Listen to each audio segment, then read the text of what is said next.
సాగుతోంది. ఆరుగురి ఆచూకీ కోసం అధికారులు తవ్వకాలు కొనసాగిస్తున్నారు.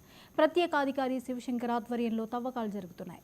కాగా నీరు ఉబికి వస్తుండటంతో పనులకు ఇబ్బందిగా మారింది. ఎంత కష్టమైనా సరే మిగిలిన ఆరుగురి ఆచూకీ కనుగొంటామని అధికారులు వెల్లడించారు.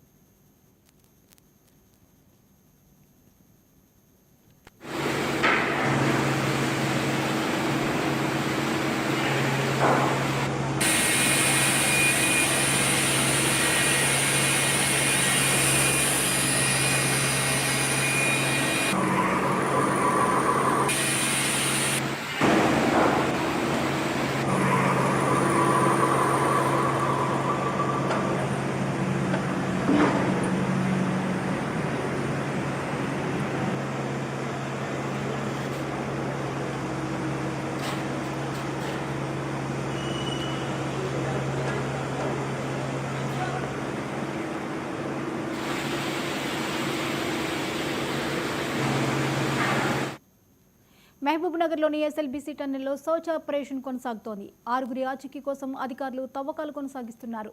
ప్రత్యేక అధికారి శివశంకర్ ఆధ్వర్యంలో తవ్వకాలు జరుగుతున్నాయి. కాగా నీరు ఉబికి వస్తుండటంతో పనులకు ఇబ్బందిగా మారింది. ఎంత కష్టమైనా సరే మిగిలిన ఆరుగురి ఆచూకీ కనుగొంటామని అధికారులు వెల్లడించారు. ఈ అంశంపై మరిన్ని అప్డేట్స్ని ప్రదీప్ అందిస్తారు. ప్రదీప్, ఎస్ఎల్బీసీలో ఇంకా సర్చ్ ఆపరేషన్ అయితే కొనసాగుతూనే ఉంది. వివరాలు ఏంటి? అక్కడ పరిస్థితి ఎలా ఉంది? జ్యోతి, నాగర్ కర్నూలు జిల్లా అచ్చంపేట నియోజకవర్గం దోమలపెంట సమీపంలో ఎస్ఎల్బీసీ టన్నెల్లో ప్రమాదం సంభవించి సుమారు 35 రోజులు కావస్తుంది. అయితే ఈ ప్రమాదంలో 8 మంది మృత్యువాత పడ్డ సంఘటన అయితే చోటు చేసుకుంది.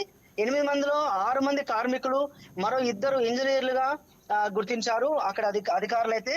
మరి ఈ ప్రమాదం సంబంధించి కలెక్టర్, ఎస్పీలు అయితే కలెక్టర్ సంతోష్ గాని, ఎస్పీ గైక్వాడ్ రఘునాథ్ గాని ప్రమాదం సంభవించిన నాటి నుండి నేటి వరకు కూడా 24/7 అక్కడే ఉంటూ రెస్క్యూ టీమ్స్ వాళ్ళ అండర్ లో రెస్క్యూ టీమ్స్ చాలా మంది పనిచేస్తున్నారు.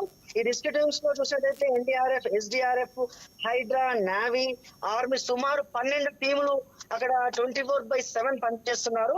అయితే దీంట్లో మరి మంత్రులు ఉత్తమ్ కుమార్ గాని, జూపల్లి కృష్ణారావు, కోమటిరెడ్డి వెంకటరెడ్డి వీళ్ళు ఎప్పటికప్పుడు ఈ సంఘటన స్థలాన్ని చేరుకొని ప్రభుత్వానికి అయితే వాళ్ళ నివేదిక అందజేస్తున్నారు. మరి ఈ సమయంలో అక్కడ టన్నెల్ లోపల టీబీఎం మిషన్ శకలాలను పూర్తి స్థాయిలో వెలికి తీసే ప్రయత్నం చేస్తున్నారు. టీబీఎం మిషన్ శకలాలను తీసే ప్రయత్నంలో మరి కన్వేయర్ బెల్ట్ కూడా సరిగ్గా పనిచేయలేదు కొద్ది రోజుల వరకు. మరి ప్రస్తుతం అయితే కన్వేయర్ బెల్ట్ సహాయంతో ఆ కన్వేయర్ బెల్ట్ పనిచేస్తుంది. దాని సహాయంతో అయితే లోపల ఉన్న శకలాలను, మట్టి, నీటిని కూడా, బురదను కూడా బయటికి పంపించే ప్రయత్నం అయితే చేస్తున్నారు. సుమారు నిమిషానికి 500 అంటే సెకండ్కి 500 లీటర్లు, నిమిషానికి కొన్ని వేల లీటర్ల నీటిని అయితే బయటికి డీ వాటరింగ్ సిస్టమ్ ద్వారా బయటికి అయితే పంపించే ప్రయత్నం చేస్తున్నారు. మరి సుమారు 16 రోజుల తర్వాత గురుప్రీత్ సింగ్ అనే టన్నెల్ బోరింగ్ మిషన్ ఆపరేటర్ మృతదేహాన్ని అయితే గుర్తించడం జరిగింది. ఇతను పంజాబ్ చెందిన ఆపరేటర్ గా గుర్తించారు.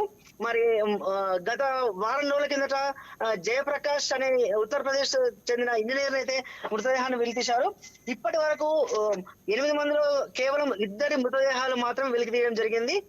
మరో 6 మృతదేహాలను వెలికితీసే ప్రయత్నం చేస్తున్నారు.